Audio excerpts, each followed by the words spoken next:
എല്ലാവർക്കും നമസ്കാരം. നാളെ നവരാത്രി ആരംഭിക്കുന്നു. നവരാത്രിയുടെ പ്രാധാന്യം. നവരാത്രി എന്നത് 9 രാത്രികൾ എന്നർത്ഥമാണ്. ദേവിയുടെ 9 രൂപങ്ങളെയും ശൈലപുത്രി മുതൽ സിദ്ധിദാത്രി വരെ ഓരോ ദിവസവും ആരാധിക്കുന്നതാണ് നവരാത്രി. അമ്മ ദുർഗയുടെ ദുഷ്ടസംഹാരവും ഭക്തരക്ഷയും ആത്മവിശ്വാസവും നമ്മൾ ആഘോഷിക്കുന്ന സമയമാണിത്. ഓരോ നാടുകളില് വ്യത്യസ്ത രീതിയിലാണ് നവരാത്രി ആഘോഷങ്ങൾ. കേരളത്തിൽ ആയുധപൂജയും വിദ്യാരംഭവും, തമിഴ്നാട്ടിൽ ഗോലു, ഗുജറാത്തിൽ ഡാണ്ടിയായും ഗർഭയും, ബംഗാളിൽ മഹാദുർഗാപൂജയും, ഉത്തരേന്ത്യയിൽ കന്യകാപൂജയും എന്നിങ്ങനെ ഓരോ നാട്ടിലും നവരാത്രി തങ്ങളുടെ രീതിയിൽ ആഘോഷിക്കപ്പെടുന്നു. ആഘോഷത്തിന്റെ ആത്മാവ്.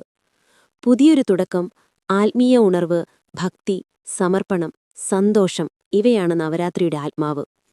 9 ദിവസങ്ങളിലും അമ്മയുടെ വ്യത്യസ്ത രൂപങ്ങളെ ആരാധിച്ച് ആത്മീയമായും കുടുംബപരമായും പുതുജീവിതം നേടുകയാണ് ഭക്തന്മാർ. നാളെ മുതൽ ഞങ്ങളുടെ ചാനലിൽ ഓരോ ദിവസവും ദേവിയുടെ പ്രത്യേക രൂപം, ദിനത്തിന്റെ നിറം, പൂജാവിധി, ശ്ലോകം എന്നിവ നിങ്ങളുമായി പങ്കിടും. അതുവരെ നിങ്ങളെല്ലാവരും അമ്മ ദേവിയുടെ അനുഗ്രഹത്തോടെ സന്തോഷത്തോടെയും ഉത്സാഹത്തോടെയും നവരാത്രി ആഘോഷിക്കാൻ തയ്യാറാവട്ടെ. ജയ് ദുർഗാമാതാ.